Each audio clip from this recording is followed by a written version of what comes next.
Hello friends, कैसे हैं आप सभी। मैं astrologer doctor Neeta Manish Arora YouTube channel astrologer doctor Neeta Manish के नाम से आपके सामने प्रस्तुत कर चुकी हूँ, जिसको आपके द्वारा भरपूर लाइक और शेयर किया जाता है। Thank you very much friends. इसी प्रकार से अपना सहयोग बनाए रखिए। अच्छा लगता है जब आप मेरे नए वीडियोज़ को लाइक करते हैं, शेयर करते हैं, सब्सक्राइब करते हैं। मित्रों, जैसा कि मैंने पूर्व में आपके सामने गुरु चांडाल योग 1.5 वर्ष पूर्व जब स्टार्ट हुआ था, तब आपके लिए एक वीडियो प्रस्तुत किया था, जिसको आपके द्वारा भरपूर रूप से लाइक किया गया था, शेयर किया गया था।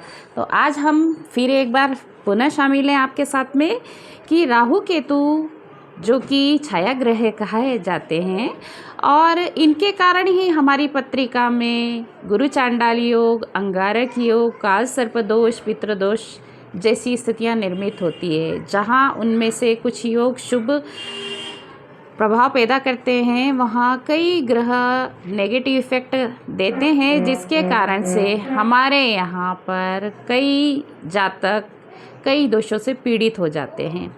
पर वर्तमान में जो 30 अक्टूबर को राहु केतु का जो गोचर परिवर्तन चेंज होने जा रहा है, वो किन राशियों के लिए किस प्रकार से प्रभावी रहेगा, आज का मेरा यह विशेष वीडियो आप लोगों के लिए ही है। तो मित्रों, आपने देखा होगा कि कई जातक इस समय परेशान होंगे, जैसे कि उन लोगों का मानसिक रूप से कष्ट पाना, या जैसे स्वास्थ्य से संबंधित समस्याओं में घिरे रहना, या फिर पक्षी, सर्प या छिपकली का मरा हुआ देखना, या फिर मुकदमेबाजी में फंसना। तो यह मित्र राहु का प्रभाव है।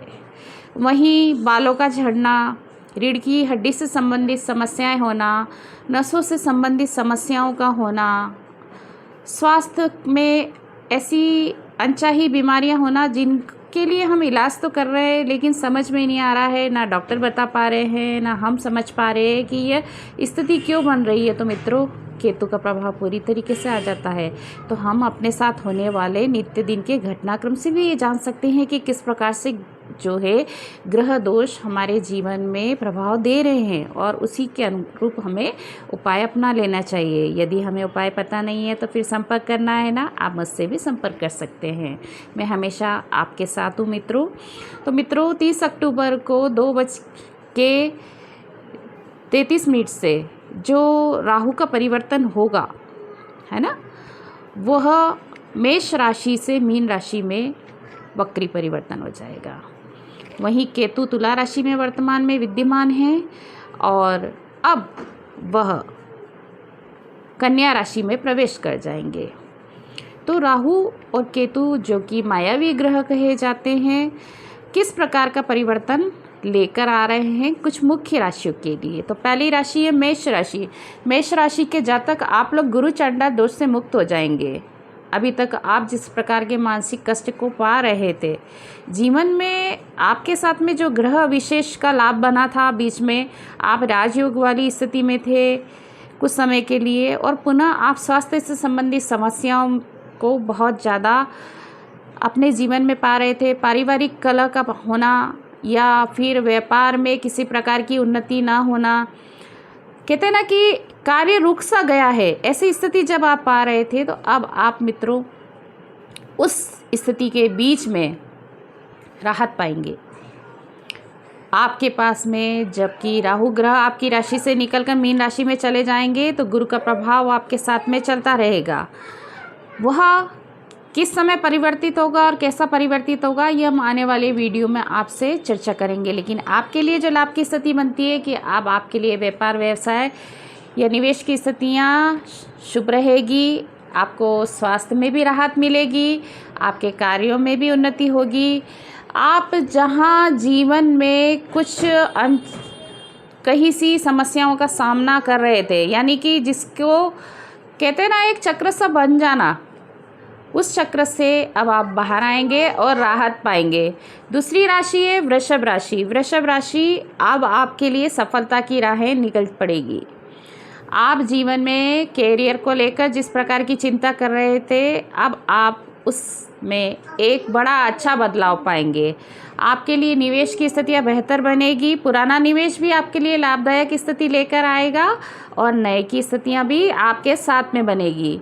आप कार्य करते समय विशेष तौर से सावधानी रखें और कार्यों में उन्हीं चीज़ों को ध्यान रखें जो कहीं ना कहीं आपके जीवन में अनचाही समस्याओं को किसी भी प्रकार से बढ़ावा देने वाली नहीं हो। तीसरी राशि है मिथुन राशि। मिथुन राशि के जातक, आपके लिए भी सफलता भरी राह चल पड़ेगी। आप जीवन में उन्नति पाएंगे, कार्यों में सफलता पाएंगे। विशेष तौर से वह कार्य जो अभी तक आप काफ़ी लंबे समय से करना चाह रहे थे, आपके लिए पुनः एक नई स्थिति के साथ में आएंगे और आप कैरियर की नई ऊंची उड़ान के लिए निकल पड़ेंगे। आप अभी तक रोजगार प्राप्ति के लिए जिस प्रकार की समस्या से जूझ रहे थे, उसमें राहत की स्थिति बनेगी। आपके यहाँ पर किसी प्रकार के शुभ मांगलिक कार्यों की जो स्थिति थी, जो अभी तक नहीं बनी थी, वो बनने की संभावना बनेगी। कार्यों में आप उतार चढ़ाव देखते चले आ रहे थे, पर एक स्थायी निर्णय लेने की स्थिति अब आपकी बुद्धि करेगी। तो आप मित्रों इसका लाभ लीजिए और जीवन में आनंद उठाइए। चौथी राशि जो आती है धनु राशि। धनु राशि के जातक, आप 7.5 से मुक्त हो चुके हैं। नए प्रमोशन व कार्य आपके लिए सफलतादायक रहेंगे। धन निवेश की स्थिति बेहतर बनेगी। संतान प्राप्ति के योग बन रहे हैं आप लोगों के लिए और स्थान परिवर्तन व प्रमोशन की संभावना भी आपके साथ में निर्मित हो रही है। पांचवी राशि आती है मकर राशि। मकर राशि के जातक, आप मुश्किलों का सामना तो अभी भी करेंगे, मुक्त आप बिल्कुल भी नहीं हुए हैं। लेकिन मित्रों, अभी तक जो आप विवाह को लेकर जितने अथक प्रयास कर रहे थे, आपके लिए विवाह की संभावना पूर्ण बनेगी। आपके लिए रोजगार की स्थितियाँ बेहतर बनेगी। आपके लिए जो कार्य करने में जो आपके तौर तरीके थे, अब वो आप स्वयं परिवर्तित करेंगे। अभी तक आप एक अजीब से भ्रम में चलते हुए जा रहे थे और काफ़ी मेहनत कर रहे थे, लेकिन उसके परिणाम आपको नहीं मिल रहे थे। लेकिन मेहनत तो आपको अभी भी करना पड़ेगी, क्योंकि राहत पूरी तरीके से नहीं है जीवन में। आपको पता है मित्र, ग्रह जब हमारे साथ आते हैं तो वो कहीं ना कहीं हमें उन प्रारब्ध के अनुसार फल देते हैं और साथ में वर्तमान में हमें किस प्रकार से तैयार करना है जीवन के लिए, इसकी स्थिति निर्मित करते हैं। तो घबराने लायक कोई बात नहीं है मित्रों। इन राशियों के लिए विशेष तौर से मैंने गुरु चांडाल जो गोचर है परिवर्तन, वो किस प्रकार से एक फेरबदल लेके आएगा, विशेष तौर से इन राशियों के लिए यह मेरा एपिसोड रहा था। मित्रों, अब बारी आती है विशेष उपायों की। तो मित्रों, जो लोग राहु से पीड़ित हैं या राहु का प्रभाव अपने ऊपर ज़्यादा पाते हैं, ऐसे मित्रों को हमेशा नीले रंग के वस्त्रों का प्रयोग करना चाहिए। दूसरा, अगर आप 7 तरह के अनाज मिलाकर पक्षियों को दाना डालते हैं तो इससे भी आपको राहत मिलेगी। तीसरा, यदि आप पुनः पूरा लाभ लेना चाहते हैं तो वर्तमान में पितृपक्ष चल रहा है, इसमें आप ज़्यादा से ज़्यादा अपने पितरों के निर्मित दान कीजिए। आप पीपल के वृक्ष में जाकर जल में काले तिल डालकर और दूध डालकर चढ़ाइए, इससे आपको लाभ की प्राप्ति होगी। मित्रों, केतु का प्रभाव यदि आपके जीवन में ज़्यादा आपको नज़र आने लग रहा है, जैसा कि मैंने कहा, बालों का झड़ना, रीढ़ की हड्डी से संबंधित समस्या होना, नसों का विकार होना, मानसिक रूप से कमजोरी महसूस करना, चिड़चिड़ाहट होना, पारिवारिक कलह होना, ये सब प्रकार के जिस प्रकार के प्रभाव आपको अपनी लाइफ में ज़्यादा महसूस होने लगते हैं, तो आप केतु से संबंधित उपायों को करना प्रारंभ कर दीजिए। पहला उपाय जो आपके लिए आता है वह आता है रंग बिरंगे कंबल का आप दान कीजिए। दूसरा, अपने बड़े या पितरों के निमित्त कुछ ना कुछ दान हमेशा अमावस्या के रोज़ और पूर्णिमा के रोज़ अवश्य करें। और साथ ही आपको सरसों के तेल का दीपक पीपल के वृक्ष के नीचे शनिवार के दिन लगाना है। तीसरा जो विशेष उपाय आपको करना है, रंग बिरंगे वस्त्रों का प्रयोग करिए, उसे पहनिए।